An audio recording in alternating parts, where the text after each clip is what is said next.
A special thank you to each of our subscribers who make this channel possible. Here's today's story. In a bold move that has sent shockwaves through federal agencies, the Trump administration has ordered all employees involved in diversity, equity, and inclusion (DEI) initiatives to be placed on administrative leave. This directive, which comes from the Office of Personnel Management, is part of a broader strategy by President Donald Trump to dismantle policies established by his predecessor aimed at addressing systemic racism and promoting inclusivity within federal workplaces. The memo, which was issued on Tuesday, mandates that all DEI staff must be placed on paid leave by 5 p.m. Eastern Time on Wednesday. In addition to this immediate action, federal agencies are required to remove all public web pages related to DEI initiatives by the same deadline.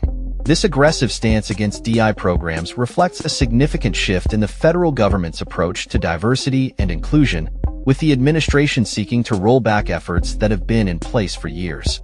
The memo also outlines a timeline for agencies to submit a plan for a reduction in force concerning DEI employees, with a deadline set for January 31st. This directive has raised concerns among advocates for social justice and equity, who view it as a direct attack on the progress made in recent years to address issues of discrimination and inequality within the federal workforce. Critics argue that dismantling DEI initiatives will not only harm the employees who are being laid off, but will also have broader implications for the federal government's commitment to diversity and inclusion. The administration's move has been met with a mixed response, with some applauding the decision as a necessary step to eliminate what they view as unnecessary bureaucracy and others condemning it as a regression in the fight against systemic discrimination. As agencies scramble to comply with the new directive, the future of DEI initiatives within the federal government hangs in the balance. The push against these programs has sparked a national conversation about the importance of diversity and inclusion in all aspects of society, particularly in government institutions that are meant to serve and represent all citizens.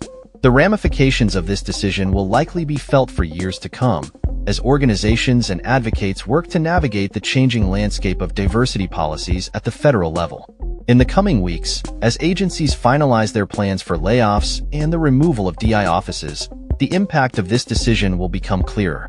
For now, the Trump administration's aggressive stance against diversity programs marks a significant turning point in the federal government's approach to equity and inclusion, raising questions about the future of these critical initiatives. That's all for this story. We upload videos every day covering many different subjects, so hit that subscribe button to stay informed. Thanks for watching.